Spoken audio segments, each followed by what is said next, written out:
اعزاز چودھری صاحب، اب یہ بتائیں کہ یہ جو افغانستان کے ساتھ ہمارے تعلقات میں ایک کشیدگی ہے، اب اس کو ختم کرنے کا کیا طریقہ ہے؟ آج کل جو ناردرن الائنس کے کچھ لیڈر ہیں وہ پاکستان سے بڑے خوش نظر آ رہے ہیں، لیکن کچھ ایسے بھی ہیں امراللہ صالح جیسے جو ابھی تک پاکستان کے خلاف جھوٹ اور ہذیان بکتے رہتے ہیں۔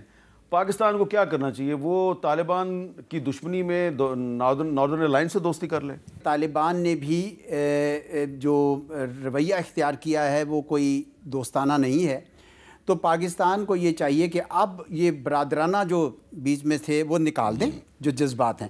اب ایک ملک ہے، اپنے ملک میں جس طرح مرضی آپ جو کرنا چاہتے ہیں کریں۔ سرحد پہلے تو میں یہ کہتا ہوتا تھا، میں خود کہتا ہوتا تھا کہ سرحد کو ہر حالت میں کھولا رکھیں۔ اب میں یہ کہتا ہوں کہ آپ یہ دیکھیں کہ جب تک اس کے اندر جو امن کی پورا کا پورا ٹوٹیلٹی میں دیکھنا ہوگا آپ کو امن، یعنی صرف ٹی ٹی پی نہیں ہے، اب جو ان کو یہاں سے تجارت ہوتی ہے، جو ان کو ٹرانزٹ ٹریڈ ہوتی ہے، جو ان کو ہسپتالوں میں ٹریٹمنٹ ہوتی ہے، ان کو جو سارا کچھ ہوتا ہے، یہ سب بھی اب میز پر آئے گا۔ اس لیے یہ صرف وار یا جنگ سے نہیں مسئلہ حل ہوگا۔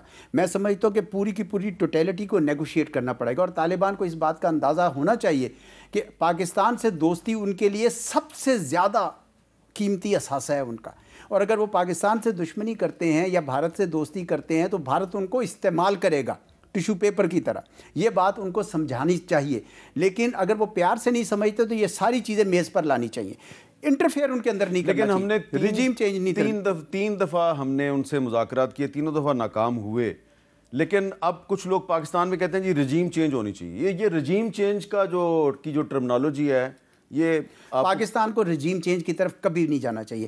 Late Afghan people do whatever they want to do. اس سرحد کو مضبوط کیجئے، بارڈر مینجمنٹ ٹائٹ ہونی چاہیے، اور ہر چیز اب میز پر ہوگی۔ نہیں، لیکن کابل پہ قبضہ ہے افغان طالبان کا، دوحہ ایگریمنٹ کے تحت تو ان کو ایک نمائندہ حکومت قائم کرنی چاہیے، وہ نہیں کر رہے، تو کیا کرے پاکستان؟ جی، پاکستان کو یہ کہنا چاہیے کہ جناب آپ نمائندہ حکومت قائم کریں۔ آپ نے فروری 2020 میں ریٹن کمٹمنٹ دی ہوئی ہے امریکہ کو اور پوری انٹرنیشنل کمیونٹی کو، آپ وہ کریں۔ لیکن اس سے زیادہ کیا ہم خود جا کے کوئی کسی کو سپورٹ کریں کہ آپ جائیں اور آپ یہ سب کچھ کریں؟ میرا خیال میں ہمیں اس طرح میں نہیں پڑھنا چاہیے۔ ہم پہ پھر دوبارہ الزام لگ جاتا ہے، یہ جس طرح امراللہ صالح اور اس قسم کے جو لوگ آتے ہیں وہ پاکستان دشمنی میں استعمال کرتے ہیں۔ ایک آزاد ملک ہے، آپ اپنے معاملہ سب طے کریں۔ دوسری چیز جو بڑی اہم ہے، میں اس کی طرف اشارہ کرنا چاہتا ہوں، ڈپلومیٹک فرنٹ، یعنی ماسکو، بیجنگ، تہران، پاکستان، آل سینٹرل ایشین ریپبلکس، آپ کو یک زبان ہو کر ان کے ساتھ اب بات کرنی چاہیے۔ اب یہ نہیں ہو سکتا کہ پاکستان تنہا ان کے ساتھ ان کا کرے، کیونکہ پاکستان ان سب کی بھی جنگ لڑ رہا ہے ایک ان اے وے، کیونکہ وہاں پہ ٹیررسٹ آرگنائزیشن صرف پاکستان کے خلاف نہیں ہے، وہ باقی سب کے خلاف بھی ہیں۔ اسی لیے تو ابھی ماسکو فارمیٹ میں چاروں ملکوں نے ان کو ایک ہی زبان ہو کے کہا تھا کہ آپ ٹیررزم کو جگہ نہ دیجیے۔ اس وقت ہمارا فوکس رجیم چینج کی بجائے ٹیررزم کے اوپر ہونا چاہیے، اور ایک کوئلیشن بنائی جائے ان کو بدنام کرنے کے لیے کہ جناب آپ ٹیررزم کے حوالے سے پوری دنیا کے لیے خطرہ بن رہے ہیں۔ اچھا مشاہد صاحب، کیا کرنا چاہیے ہمیں؟ افغان طالبان یہ کہتے ہیں جی کہ ہمارا بھی ISKP یعنی داعش کے ساتھ، ہماری بھی اس کے ساتھ لڑائی ہے، اور شاید رشیا اسی لیے افغان طالبان کے ساتھ بڑا تعاون کر رہا ہے کیونکہ وہ ISKP کے خلاف لڑ رہے ہیں۔ دیکھیں جی، ایک تو بڑی خوش آئند بات ہے کہ پہلی دفعہ میں دیکھ رہا ہوں کہ 40 سالوں میں ہماری جو اسٹیبلشمنٹ تھی، جس کی ایک ہمیشہ وہ افغانستان کو ایک نظریاتی حوالے سے دیکھتی تھی، آئیڈیالوجیکل طریقے سے، اب ان کی بڑی کلیئر اپروچ ہوگی، یہ میٹر آف فیکٹ، کہ کوئی نظریاتی افینٹی نہیں ہے کہ یہ کوئی اسلام کی جنگ ہے، یہ پاور اسٹرگل۔ اور افغانستان کا جو کور ایشو میرے خیال میں جو 50 سال سے شروع ہوا ہے کہ ان کا ایک سینٹر آف گریوٹی تھا، وہ ان کی بادشاہت تھی، کنگ ظاہر شاہ۔ جس دن ظاہر شاہ کو نکالا انہوں نے، اور بون میں سب سے بڑی غلطی یہ ہوئی کہ اس کو بحال کرنا چاہیے تھا بادشاہت کو، وہ سینٹر آف گریوٹی ختم ہو گیا ہے۔ اس کے بعد آپ نے دیکھا 73 سے 79 کیا ہوا، 6 حکمران آئے جس میں پاکستان کا کوئی تعلق نہیں تھا، ظاہر شاہ، داؤد خان، ترقی، حفیظ الامین، بابرک کارمل، ٹھیک ہے جی، پھر روس کو خود آنا پڑا۔ وہ سب ان کی آپس میں چپکلش تھی۔ ہم نے تو ہم نے آغاز نہیں کیا تھا، it was there on internal thing. اب جو سچویشن ہے، آپ رجیم چینج کی بات کرتے ہیں، جس قسم کی حکومت کابل میں ہے، میرے خیال میں 95% افغان پاپولیشن اس سے تنگ ہے۔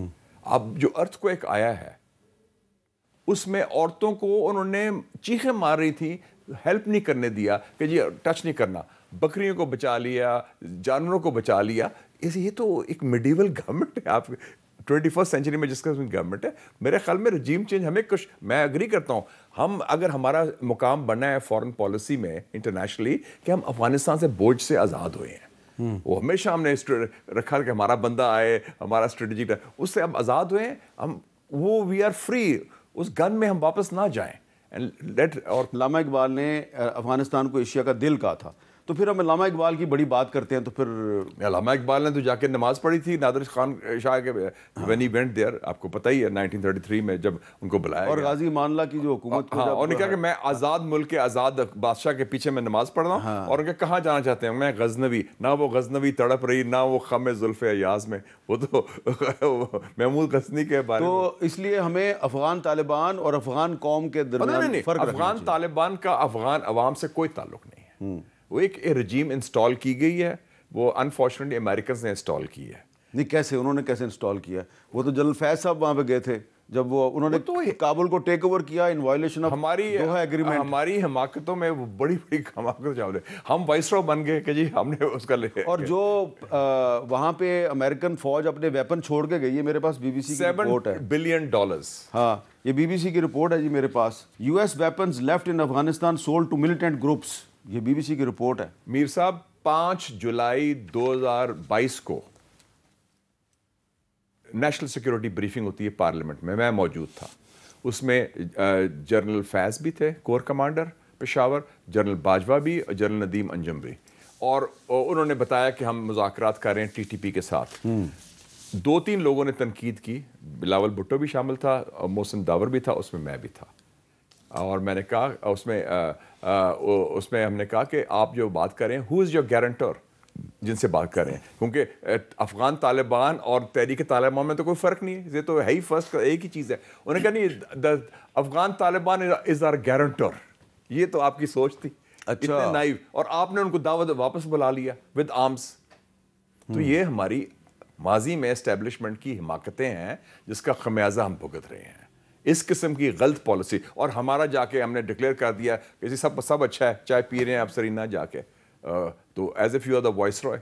تو افغانستان کے لوگوں کو ہے کہ یہ تو پاکستان نے انسٹال کیا, اور اگر آپ حالانکہ وہ انسٹال کیا تھا وہ تو امریکنز نے کیا تھا. رجیم چینج کر بھی لیتے ہیں تو کیا گارنٹی ہے کہ جو اگلی رجیم آئے گی وہ پاکستان دشمنی نہیں اپنے حال میں رہنے دیں, ان کو اپنے حال میں, اور پاکستان کو افغانستان میں بالکل کوئی مداخلت نہیں. میرا یہ خیال ہے کہ بالکل اس گن میں نہ شامل کریں, یہ بالکل دلدل ہے, اٹس اے کویگ مائر, جی آپ پھنس جائیں گے. بہت بہت شکریہ مشاہد صاحب, اور بہت بہت شکریہ اعزاز چودھری صاحب.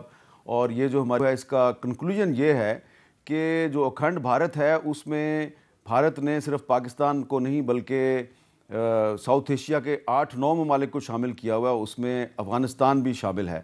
لیکن ہمارے جو افغان بھائی ہیں وہ ڈیورنٹ لائن پہ تو بڑی بحث کرتے ہیں ہمارے ساتھ, لیکن کبھی اکھنڈ بھارت پہ انہوں نے مودی صاحب کی سرکار کے ساتھ بحث نہیں کی. لیکن مشاہد حسین صاحب اور اعزاز چودھری صاحب کا کہنا ہے کہ افغانوں کو ان کے حال پہ چھوڑ دیں, پاکستان کو افغانستان میں کوئی مداخلت نہیں کرنی چاہیے. بہت جلد افغان قوم کو پتہ چلے گا کہ بھارت ان کا دوست نہیں بلکہ دشمن ہے, کیونکہ افغانوں کا سب سے بڑا جرم کیا ہے, وہ مسلمان ہیں.